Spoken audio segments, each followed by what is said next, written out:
जय हिंद दोस्तों। आज बात करने जा रहे हैं देश के महान स्वतंत्रता सेनानी नेताजी सुभाष चंद्र बोस के जीवन से संबंधित सभी महत्वपूर्ण पहलुओं पे। सुभाष चंद्र बोस जी के जीवन से संबंधित जब सभी घटनाओं के अध्ययन के बाद मेरा ये मत है कि राष्ट्रभक्ति की भावनाएं हमारे और आपके अंदर हिलोरे मारने लगेगी और रक्त का प्रवाह तेज हो जाएगा। तो आज हम उस महान सेना नायक, महान राष्ट्रीय नायक सुभाष चंद्र बोस जी के जीवन से संबंधित महत्वपूर्ण पहलुओं को देखने का प्रयास करें। और मेरा विश्वास है कि अगर इस वीडियो को शुरू से अंत तक देखा जाए तो कोई ऐसा कारण नहीं रहेगा कि आने वाले किसी भी प्रतियोगी परीक्षा में आप पे वो पीसीएस की एग्जामिनेशन हो, यूपीएससी की एग्जामिनेशन हो, सब इंस्पेक्टर की एग्जामिनेशन हो, सीजीएल की एग्जामिनेशन हो, मेरा ये विश्वास है कि क्लर्क से लेकर कलेक्टर तक किसी भी प्रतियोगी परीक्षा में अगर सुभाष चंद्र बोस जी के जीवन से संबंधित कोई भी सवाल पूछा जाएगा तो उस सवाल का समाधान आपके पास जरूर होगी। यह कंप्लीट वीडियो है और पूरी समीक्षा के उपरांत इसको सबसे सरल ढंग से रखने का हम प्रयास करेंगे। आपका प्यार और स्नेह मेरी ताकत है। आपको मालूम होगा कि ये वीडियो कल ही तैयार हो चुकी थी, लेकिन किसी टेक्निकल फॉल्ट के कारण इस वीडियो में साउंड नहीं आ पाया था। हम पुनः इसको शूट कर रहे हैं और उम्मीद करते हैं कि आपको पसंद आएगा। उस महान व्यक्तित्व, उस महान शख्सियत के जीवन से संबंधित महत्वपूर्ण पहलुओं को जानकर। सुभाष चंद्र बोस जी का जन्म 23 जनवरी 1897 ईस्वी को उड़ीसा के कटक में होती है। सुभाष चंद्र बोस जी के पिता जानकीनाथ बोस थे, जो कि एक सुप्रसिद्ध वकील हैं और अंग्रेजी सरकार के समर्थकों में शामिल हैं, जिसके कारण अंग्रेजी सरकार ने उन्हें राय बहादुर की उपाधि भी प्रदान कर रखी है। उनकी माता प्रभावती देवी थी और आप जानते हैं कि सुभाष चंद्र बोस कुल 14 भाई बहन थे और उन 14 भाई बहनों में इनका 9वां क्रम था। आप जानते हैं कि 14 संतानों वाले उस परिवार में, 14 भाई बहनों वाले उस परिवार में सुभाष को जीवन से संबंधित सभी महत्वपूर्ण सुविधाएं प्राप्त थी। प्रारंभिक के दिनों में आप देखोगे कि सुभाष चंद्र बोस जो हैं उड़ीसा की प्रोटेस्टेंट और रेवेन्सा नामक के विद्यालयों में पढ़ाई पूरी करते हैं। और जैसा कि आपको मालूम होगा, उड़ीसा, बिहार और बंगाल उस परिस्थिति में तीनों एक ही था। तो उड़ीसा से बाद के दिनों में यह बोस फैमिली कलकत्ता शिफ्ट कर जाता है और कलकत्ता जाने के बाद सुभाष चंद्र बोस को प्रेसिडेंसी यानी कलकत्ता विश्वविद्यालय के प्रेसिडेंसी कॉलेज में ग्रेजुएशन की पढ़ाई पूरी करने की मौका मिलती है।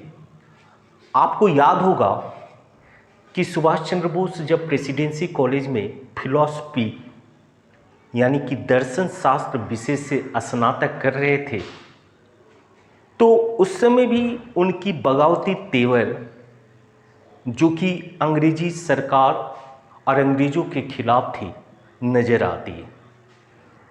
आपने ये सुना था कि जो विभेदकारी नीतियाँ अंग्रेजी सरकार के द्वारा आरोपित की जाती थी भारतीयों के प्रति, नस्ल भेद, कहते हैं कि गोरे और काले में जो विभाजन की जाती थी अंग्रेजी सरकार के द्वारा, उससे स्कूल और कॉलेज भी अछूता नहीं रह पाता।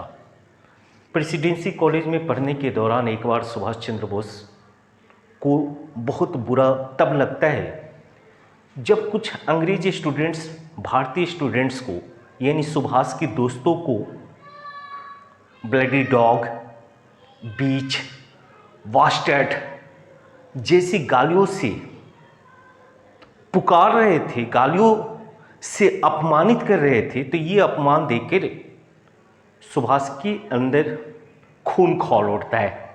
कहा यह जाता है कि उन अंग्रेज छात्रों के खिलाफ इतनी अंदर से ये आक्रोशित हो उठते हैं कि कॉलेज की छुट्टी होने के बाद, पढ़ाई की छुट्टी होने के बाद उन अंग्रेज स्टूडेंट्स की इन्होंने जमकर पिटाई की। नतीजा प्रेसिडेंसी कॉलेज से इन्हें 1 साल के लिए निष्कासित कर दिया जाता। बाद के दिनों में इन्होंने अपनी ग्रेजुएशन की डिग्री हासिल की और डिग्री हासिल करने के बाद क्योंकि इनका एक ही मकसद था, वह थी देश की आज़ादी। इनके पिता इनके देश सेवा के प्रण के कारण, एक भारतीय पिता की जो सोच होती है कि बेटा अपने पैरों पे खड़ा हो जाए, और सुभाष की ऐसी स्थिति थी, ऐसी मनोदशा थी कि वो रात दिन देश की आज़ादी के लिए प्रयत्नशील रहना चाहते थे। लोगों की सेवा उनकी मूल भावना थी। कहते हैं कि पिता के नाराज़गी के कारण या पिता की आकांक्षाओं को पूरा करने के कारण यह आईसीएस की परीक्षा को पास करने की वचनबद्धता अपने पिता को देते हैं। और ये कहानी 1919 ईस्वी की है कि जब सुभाष चंद्र बोस आईसीएस की परीक्षा की तैयारी के लिए, क्योंकि आईसीएस की परीक्षा जो आईसीएस इंपीरियल सिविल सर्विस की बात की जा रही है, आईसीएस की परीक्षा के लिए अधिकतम 23 वर्ष की उम्र होती थी उस स्थिति में, और सुभाष चंद्र बोस के पास अंतिम वर्ष था आईसीएस परीक्षा पास करने के लिए। आप देखोगे कि 1919 ईस्वी में वो अपने पिता को वचन देते हैं कि मैं आईसीएस परीक्षा पास करूंगा, और इंग्लैंड जाते हैं, क्योंकि उस समय भी उसी प्रकार की सिलेबस हुआ करते थे जिस प्रकार की सिलेबस आज आप देखते हो। कहते हैं कि उस समय भी आपको उन विषयों में शामिल होना पड़ता था जिस प्रकार के विषयों में आज यूपीएससी कंप्लीट करने के लिए स्टूडेंट्स को शामिल होना पड़ता है। मात्र 8 महीने का वक्त था सुभाष चंद्र बोस के पास, और प्रण था आईसीएस परीक्षा को पास करके अपने पिता को दिए गए वचन को पूरा करना। आप उस युवक की जिजीविषा को देखिए, उस युवक के समर्पण को देखिए कि जब वो इंग्लैंड जाते हैं तो इर्द गिर्द दिखने वाले जो छात्र थे वो कई वर्षों से आईसीएस की परीक्षा की तैयारी कर रहे थे, लेकिन उनको सफलता नहीं मिल रही थी। 8 माह में इनके पास आईसीएस परीक्षा को पास करने की संकल्प थे। आईसीएस परीक्षा में पूछे जाने वाले पेपर क्या थे आप देखो। इतिहास में यूरोप का इतिहास पढ़ना था, इंग्लैंड का इतिहास पढ़ना था, लेकिन फ्रेंच लैंग्वेज में। आप देखोगे ज्योग्राफी की मैपिंग की बात थी, सर्वेइंग की बात थी। तो अब नई पेपर इंग्लिश कंपोजिशन की बात थी, आप देखोगे, और उस इंग्लिश कंपोजिशन को संस्कृत में ट्रांसलेट करने की एक खास पेपर हुआ करती थी भारतीयों के लिए। 8 माह में वह शख्सियत जिसने कभी फ्रेंच नहीं पढ़ा हो, जिसने उस लेवल की किताबों का अध्ययन न किया हो, उसने अपने संकल्प शक्ति के बल पर न केवल फ्रेंच सीखा बल्कि संस्कृत की पढ़ाई पूरी की। उसने इतिहास के उन मोटे मोटे किताबों का अध्ययन किया जिसमें इंग्लैंड और यूरोप के इतिहास की विस्तृत चर्चा थी। ज्योग्राफी का अध्ययन किया और आईसीएस की परीक्षा में शामिल होते हैं। कहते हैं कि 1920 ईस्वी में लंदन से प्रकाशित होने वाली जो पत्र थी मॉर्निंग पोस्ट, उस मॉर्निंग पोस्ट में किसी भारतीय युवक के द्वारा आईसीएस की परीक्षा में 4th रैंक लाना कि जब खबर छपती है तो संपूर्ण विश्व अचंभित रह जाते हैं, क्योंकि अंग्रेजी जो प्रभुत्व था, उस प्रभुत्व में जो आधार थी, उस आधार में इनका ये मानना था, अंग्रेज़ों का ये मानना था कि गोरे जो होते हैं मानसिक रूप से श्रेष्ठ होते हैं और इनकी श्रेष्ठता के कारण यह दुनिया के विभिन्न देशों पर शासन करने के लिए ईश्वरीय आदेश का पालन कर रहे हैं, क्योंकि दुनिया के अधिकांश देश के लोगों की मानसिक स्थिति अभी शासन या अपनी श्रेष्ठता कायम करने की नहीं हुई है। इस कारण से उन्हें मानवीय गुणों से परिचित करवाने का काम हम अंग्रेजों के द्वारा की जा रही है। और मानसिक रूप से पिछड़े हुए किसी देश के युवक के द्वारा आईसीएस की परीक्षा में 4th रैंक लाना उन अंग्रेजी युवकों के मुंह पर एक करारा तमाचा था, उन गोरों के मुंह पे एक करारा तमाचा था जो खुद की श्रेष्ठता को ईश्वरीय देन मानते थे और अपनी श्रेष्ठता की दंभ में दुनिया के अन्य देशों को निम्न स्तरीय कह के लगातार अपमानित करने से गुरेज नहीं करते थे। आप तो जानते हैं कि आईसीएस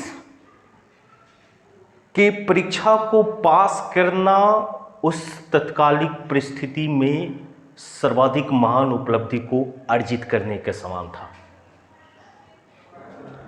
मुट्ठी भर लोगों को आईसीएस के परीक्षा में शामिल होने का मौका मिलता था और किसी एक व्यक्ति के द्वारा केवल भारत ही नहीं, इंग्लैंड के अधीन जितने भी गुलाम राष्ट्र थे उन सभी गुलाम राष्ट्रों के युवक आईसीएस परीक्षा में पार्टिसिपेट करते थे और वो चाहते थे आईसीएस कंप्लीट करके इंपीरियल सिविल सर्विस के माध्यम से वो वैभवशाली जीवन को जी पाए और सरकार में योगदान दे पाए। हम लोग आज भी जानते हैं कि भारत में शासन 3 लोगों के हाथों में ही रहती है, एक पीएम, दूसरी सीएम और तीसरा डीएम। शासन तो यही करते हैं। वास्तविक सत्ता अगर किन्हीं के हाथ में हो तो केंद्र में पीएम, राज्यों में सीएम और जिला में डीएम। आईसीएस भी कमोबेश उसी प्रकार के अधिकारों की प्राप्ति का साधन था। सुभाष चंद्र बोस 4th रैंक लाते हैं, लेकिन आप देखो उस युवक की राष्ट्रभक्ति, उस युवक ने अपने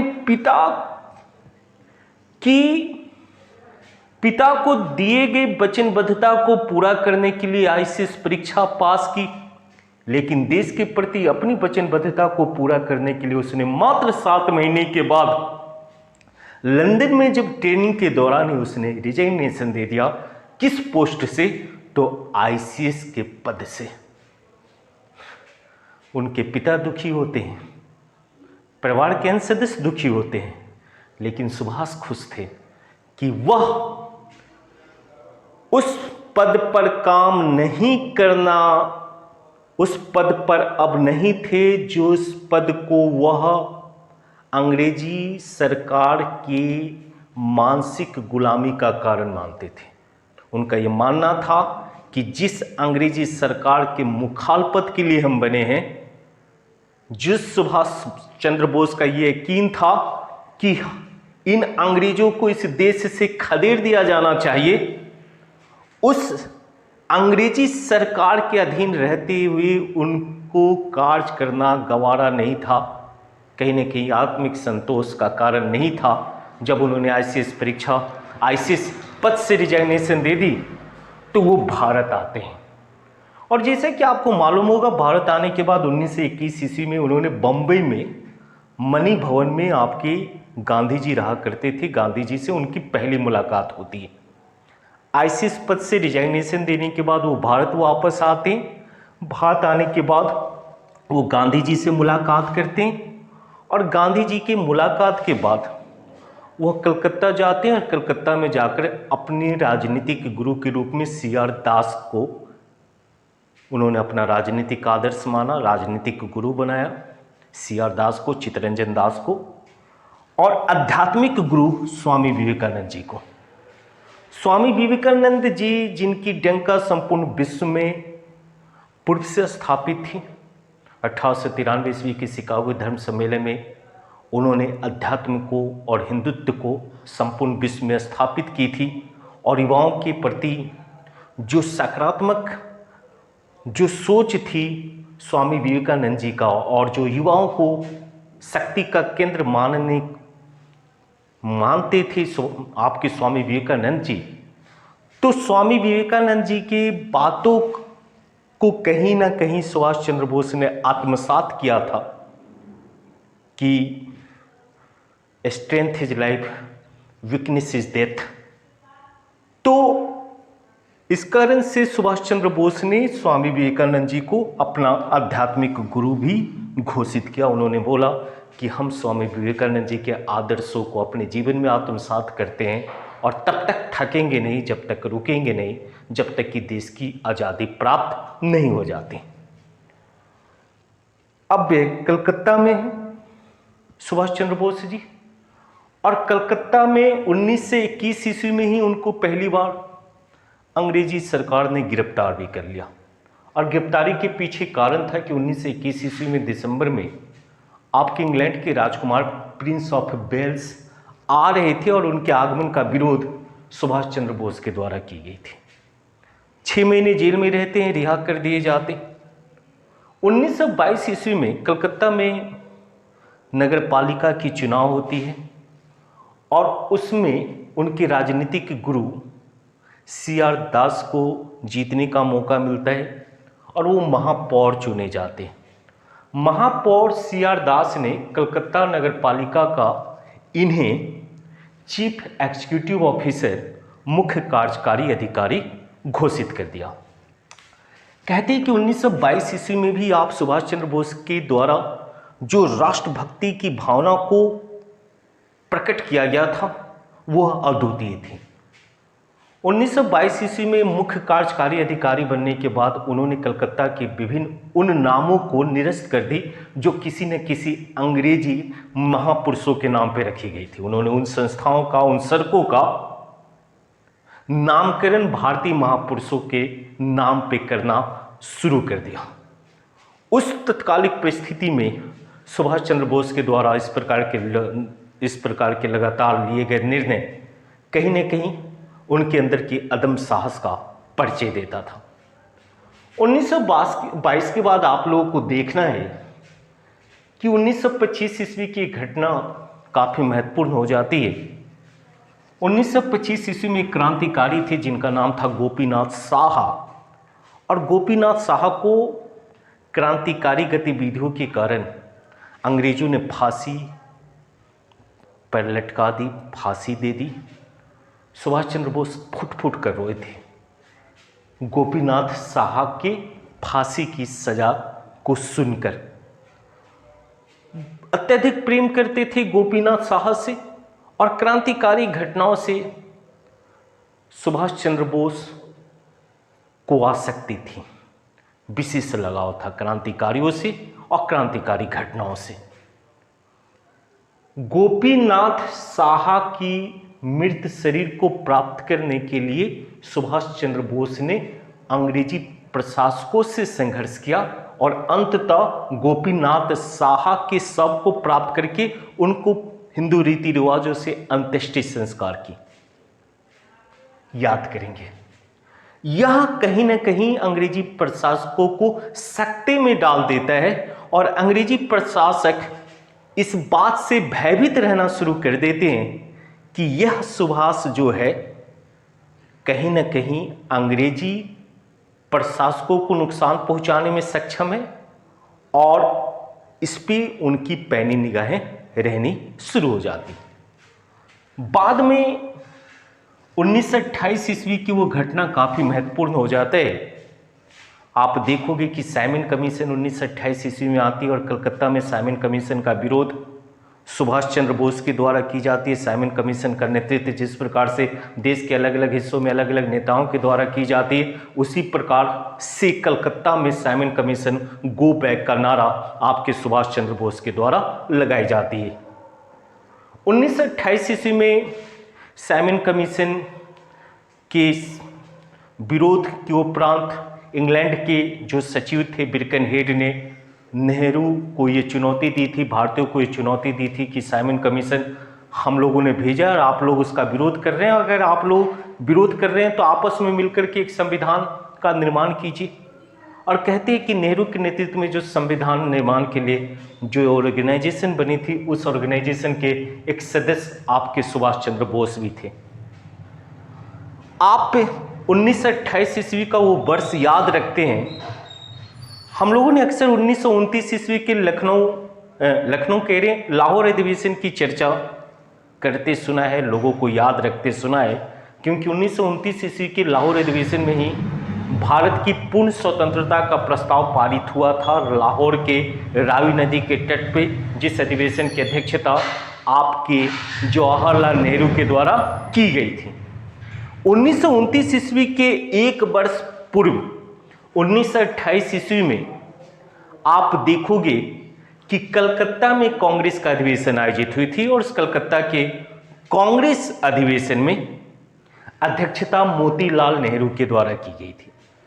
यहाँ बहुत ही इंपॉर्टेंट पॉइंट उभर के आ रही है 1928 ईस्वी से कि 1928 ईस्वी में जब कलकत्ता में कांग्रेस के अधिवेशन की तैयारी चल रही थी तो आपके सुभाष जो थे युवाओं को एकत्रित करके एक सेना का रूप दे रहे थे और उन सेना का रूप वो छद्म सेना थी।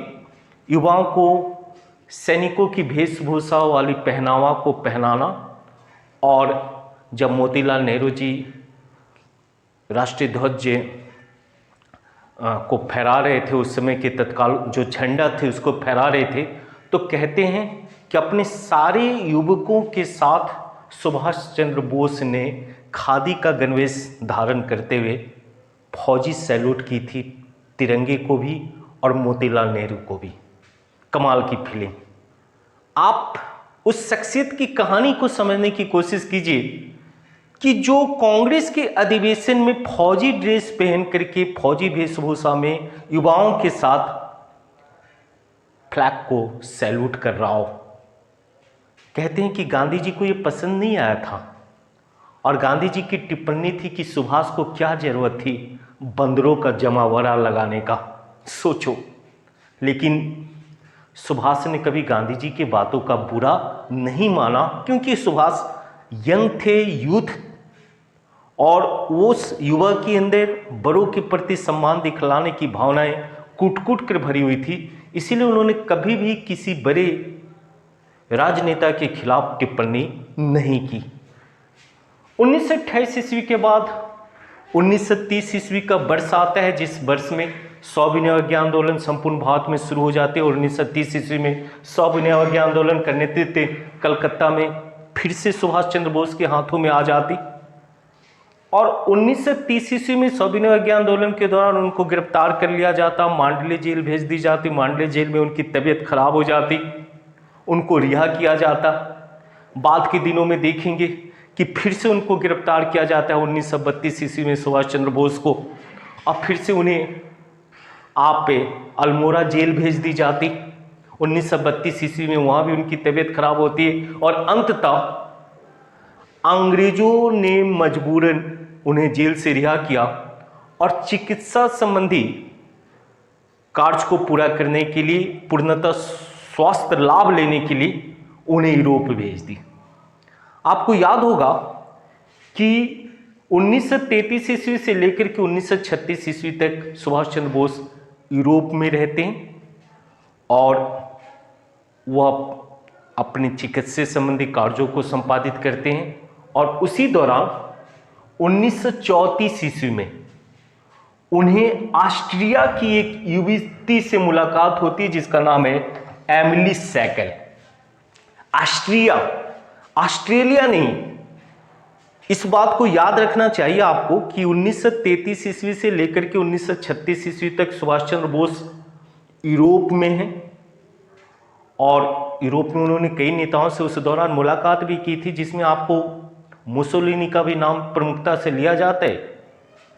आप देखोगे कि यूरोप प्रवास के दौरान ही सुभाष चंद्र बोस की मित्रता सरदार वल्लभ भाई पटेल के बड़े भाई विट्ठल भाई पटेल से होती है और दोस्ती इतनी गहरी हो जाती है कि बाद में विट्ठल भाई पटेल ने अपनी सारी संपत्ति सुभाष चंद्र बोस के नाम कर दी थी।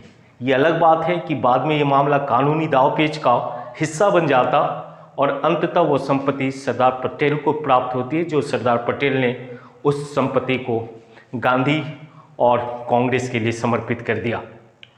तो दो सर्वाधिक महत्वपूर्ण चीज़ें उभर के आती है कि जो 1933 ईस्वी से 1936 ईस्वी तक सुभाष चंद्र बोस चिकित्सा संबंधी कार्यों को संपादित करने के लिए यूरोप के प्रवास में थे, उस यूरोप प्रवास के दौरान ही 1934 ईस्वी में उनकी भेंट एक ऑस्ट्रिया की युवती से होती है, एमिली सैकेल से। 1934 में भेंट होती है और विवाह की जो बात की जाती है वो कहा जाता है कि जब द्वितीय बार 1941 में जब वो प्लान करते हैं तब 1942 ईस्वी में उनकी विवाह एमिली से होती है हिंदू रीति रिवाजों से। 1934 ईस्वी में एमिली से उनकी भेंट वार्ता और विट्ठल भाई पटेल से उनकी भेंट वार्ता काफ़ी महत्वपूर्ण है। साथ साथ उन्होंने रणनीतिक कुशलता के ध्यान में रखते हुए आपको इटली के शासक मुसोलिनी से भी मुलाकात की। अन्य कई नेताओं से उनका यूरोप प्रवास के दौरान बातचीत होती है, कहीं न कहीं द्विपक्षीय संबंध उन्होंने तय भी किया। 1937 ईस्वी में वो भारत आते हैं और आने के बाद वो कांग्रेस से जुड़कर पुनः देश सेवा के लिए लगातार प्रयास करना शुरू करते हैं। दो चीज़ें काफ़ी महत्वपूर्ण हो जाती है।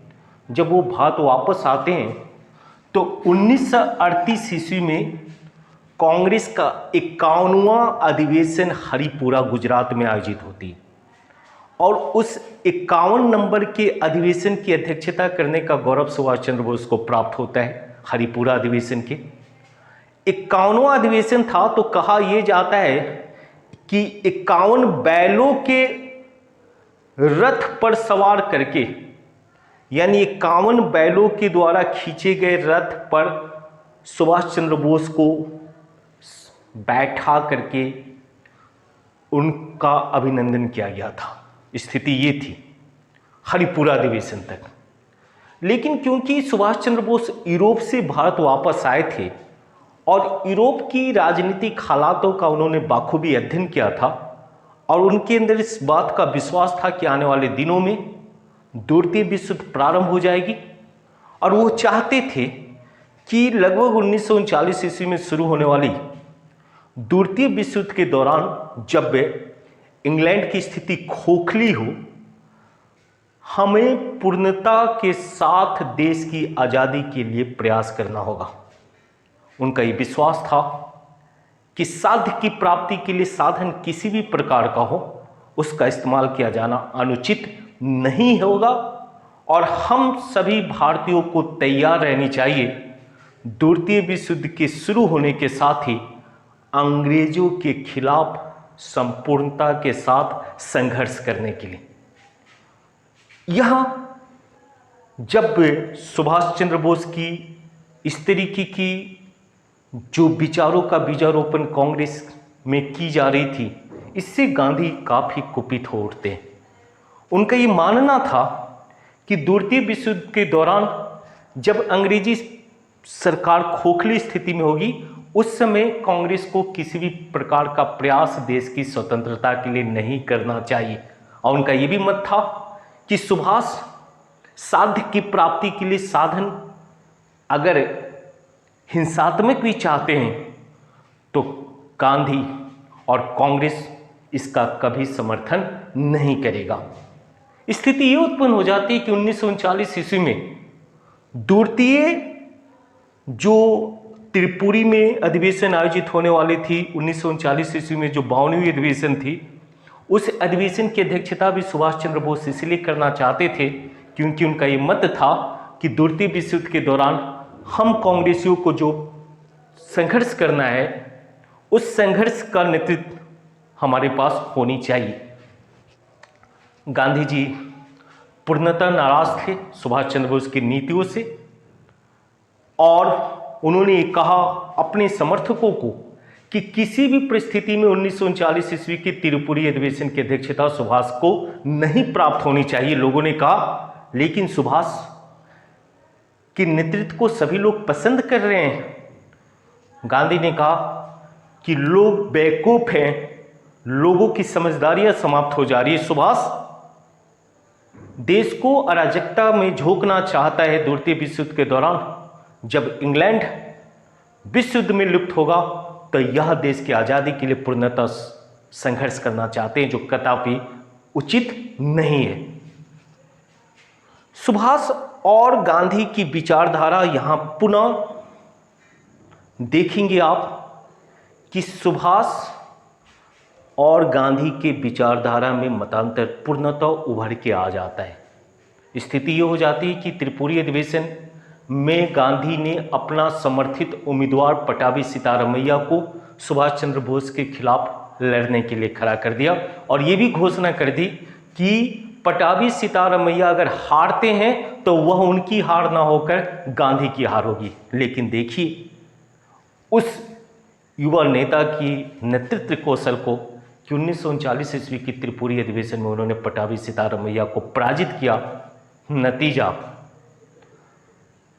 गांधी जी कुपित होकर के कोप भवन में जा बैठते। जैसे कि हम लोगों ने सुना है रामायण में कि कैकेयी कुपित होकर के कोप भवन में जा बैठती है और राजा दशरथ कैकेयी को ये समझाते रह जाता कि राजा राम जो है वो तो सबसे योग्य पुत्र है और उस योग्य पुत्र को अगर हम राज्यपाट सौंप रहे हैं तो इसमें गलत क्या है।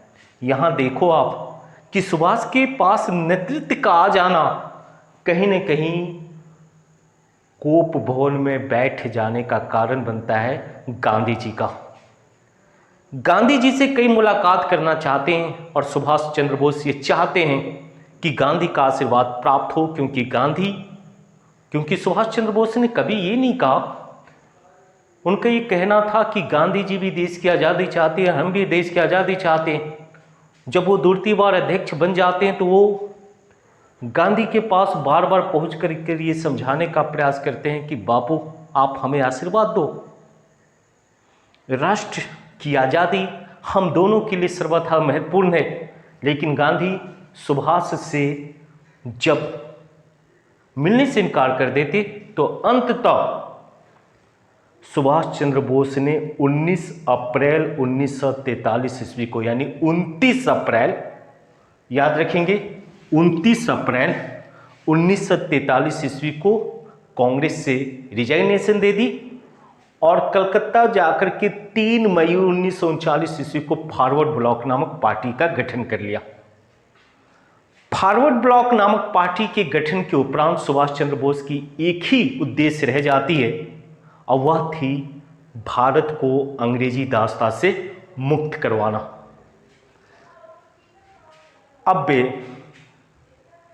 अंग्रेजी विरोधी गतिविधियों में सुभाष चंद्र बोस की संलिप्तता को देख करके अंग्रेजों ने पहले तो उन्हें जेल में डाला, बाद में जेल से रिहा करके उन्हें उनके घर में नजरबंद कर दी और अंत में आपने ये सुन रखा होगा कि 17 जनवरी 1941 ईस्वी को नजरबंद सुभाष ने एक पठान की भेष को धारण करके मोहम्मद जियाउद्दीन नाम के पठान के रूप में अपने बड़े भाई शरद चंद्र के पुत्र यानी भतीजा शिशिर की सहायता से निकल जाते हैं और कलकत्ता से वह पेशावर पहुंचते हैं, पेशावर से काबुल जाते हैं, काबुल से मॉस्को जाते हैं और फिर मॉस्को से अंततः बर्लिन जाते हैं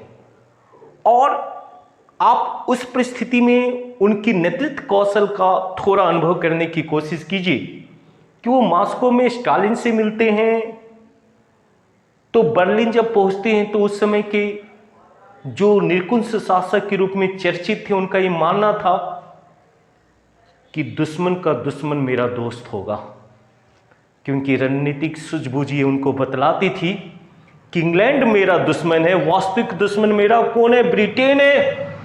अब ब्रिटेन के खिलाफ संघर्ष करने वाला सभी दोस्त, यानी ब्रिटेन का जितने भी दुश्मन है वो सभी भारत के दोस्त होने चाहिए। आप देखोगे कि 1942 ईस्वी में बर्लिन पहुंच के उन्होंने एडोल्फ हिटलर से भी भेंट की और हिटलर ने भी भारत की आज़ादी में सहयोग करने का वादा किया। लेकिन विवाद इस बात की हो गई कि जो हिटलर के द्वारा लिखी गई आत्मकथा है माई कैंप है, उसमें उन्होंने भारतीयों के खिलाफ कुछ नकारात्मक टिप्पणी कर दी जो सुभाष चंद्र बोस को नागवार गुजरा।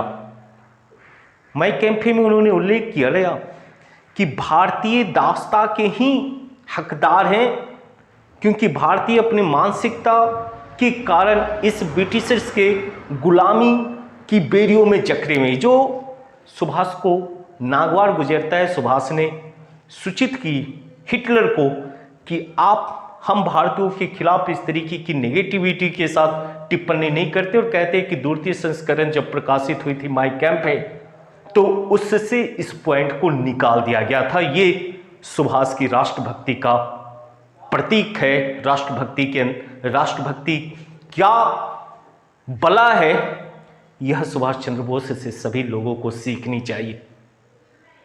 आप देखोगे कि बर्लिन के बाद उन्होंने टोक्यो में गठित आजाद हिंद फौज, क्योंकि कहा जाता है कि सुभाष चंद्र बोस के दिशा निर्देश के उपरांत जो कैप्टन मोहन सिंह थे, रास बिहारी बोस थे, उन्होंने जापान की सहायता से, और जो द्वितीय विश्व युद्ध के दौरान जर्मनी जापान जब मित्र सेना को पराजित करता था तो मित्र सेना में कार्यरत जो भारतीय मूल के सैनिक थे उनको रिलीज कर दिया जाता था। वही रिलीज सैनिकों के संगठन बनती जा रही थी जिसका नाम आज़ाद हिंद फौज था, इंडियन नेशनल आर्मी INA। और आपको याद होगा कि INA का गठन रास बिहारी बोस और कैप्टन मोहन सिंह ने की थी। प्रथम सेनापति जो थे वो कैप्टन मोहन सिंह ही थे। आपको याद होगा कि 4 जुलाई 1943 ईस्वी को सिंगापुर पहुंचते हैं और 4 जुलाई 1943 ईस्वी को सिंगापुर में सुभाष चंद्र बोस को आज़ाद हिंद फौज का कमांडर इन चीफ घोषित कर दिया जाता। 55,000 से ज़्यादा भारतीय मूल के लोगों की वो फौज तैयार हो चुकी थी। आपको याद होगा आज़ाद हिंद फौज 4 जुलाई 1943 ईस्वी को आज़ाद हिंद फौज के कमांडर इन चीफ घोषित हो जाते सुभाष चंद्र बोस।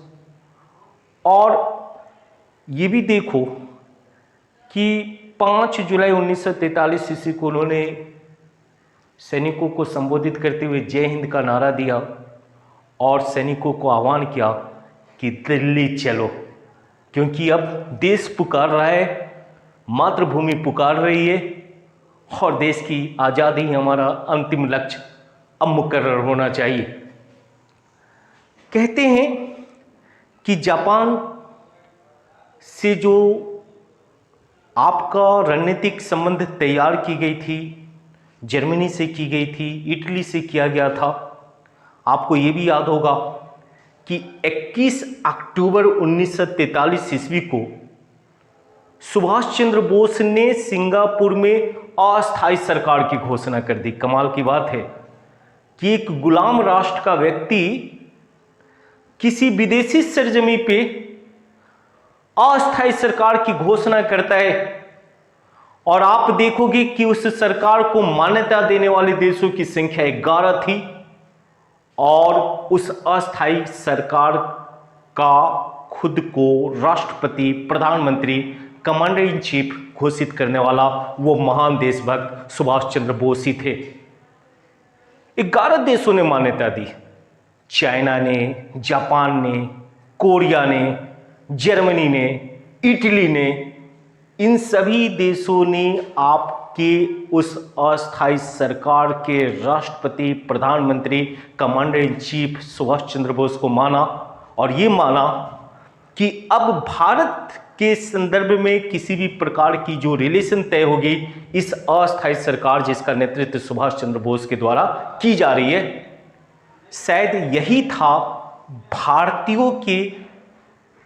भारतीय सुभाष चंद्र बोस के द्वारा किए जाने वाले इस प्रयास की सराहना भारत में मौजूद होने वाले नेताओं को करनी चाहिए। लेकिन दुर्भाग्य था इस देश में कि हमारे नेताओं ने षड्यंत्र करने शुरू कर दी सुभाष चंद्र बोस के खिलाफ ही।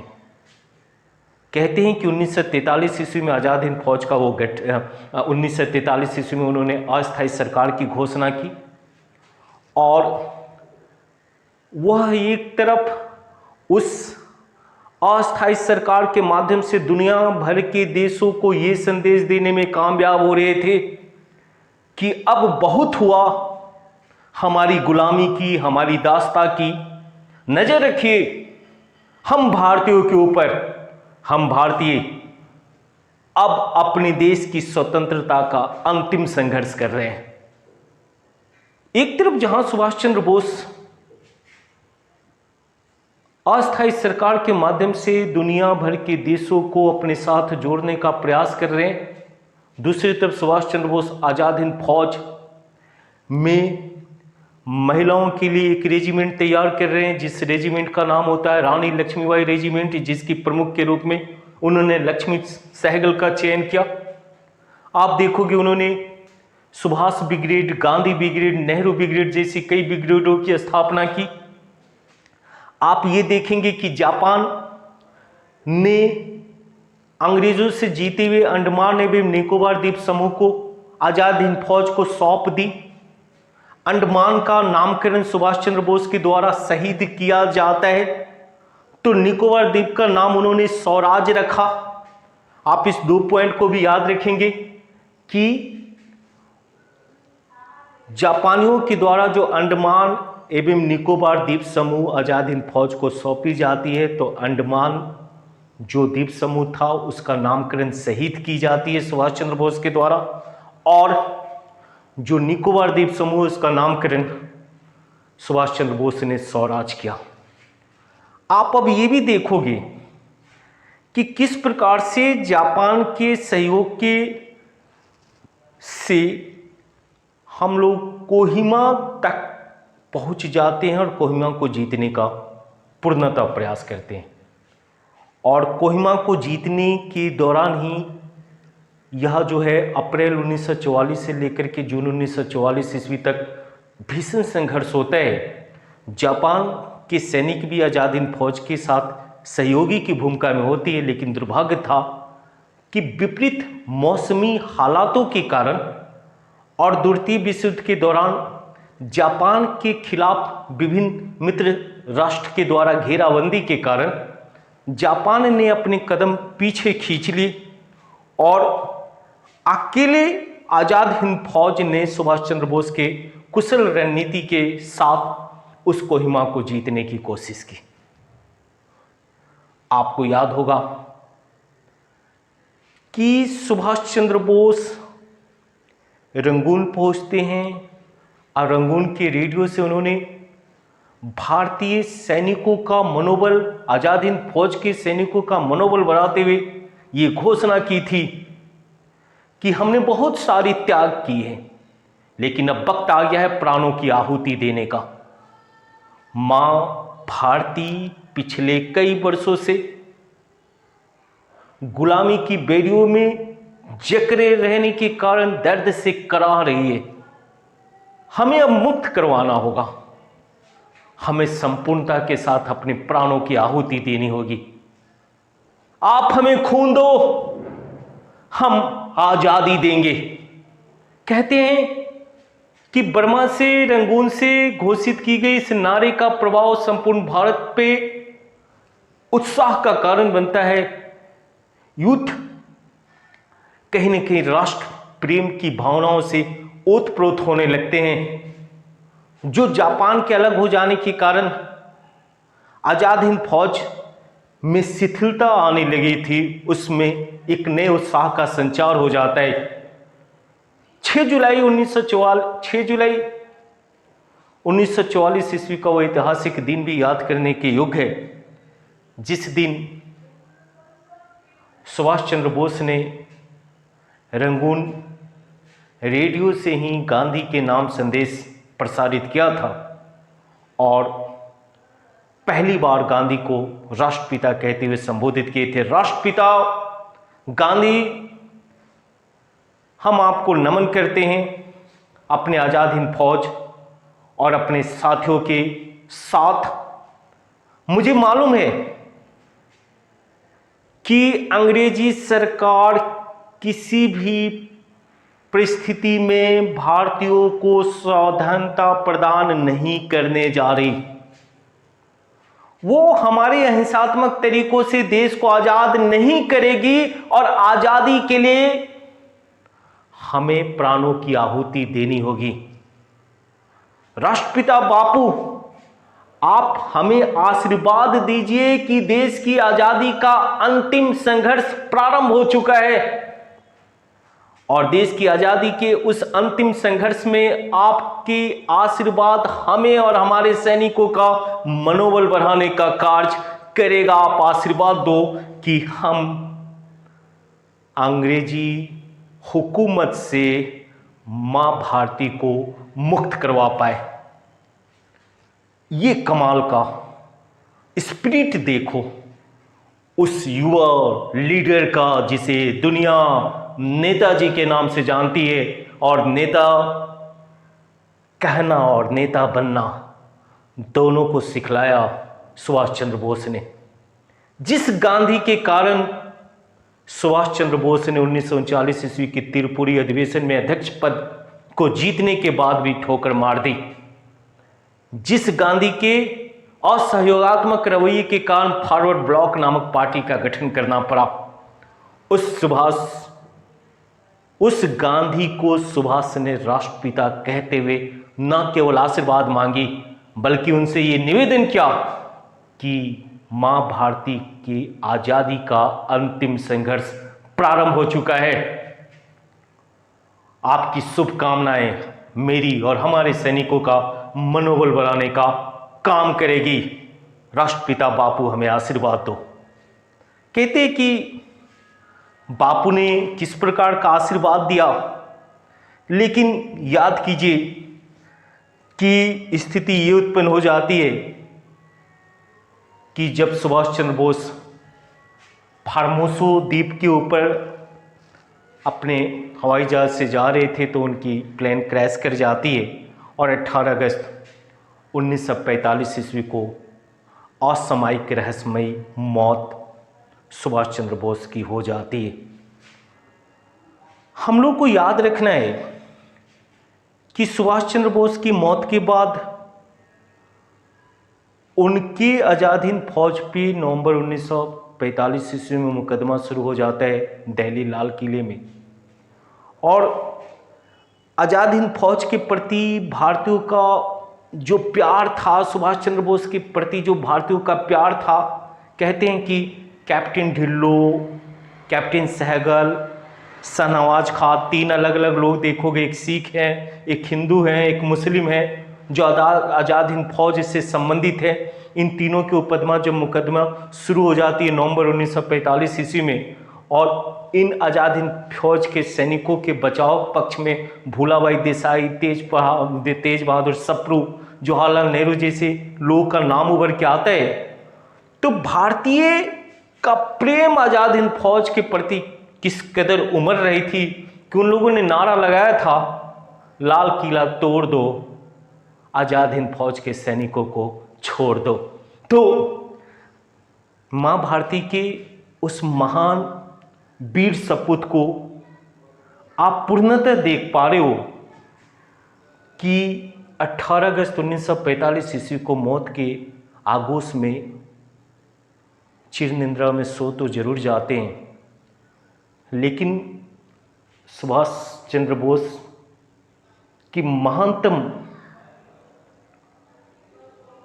और उनकी महानता प्रत्येक देशवासी को देश के प्रति प्यार करना सिखला जाती है। सुभाष चंद्र बोस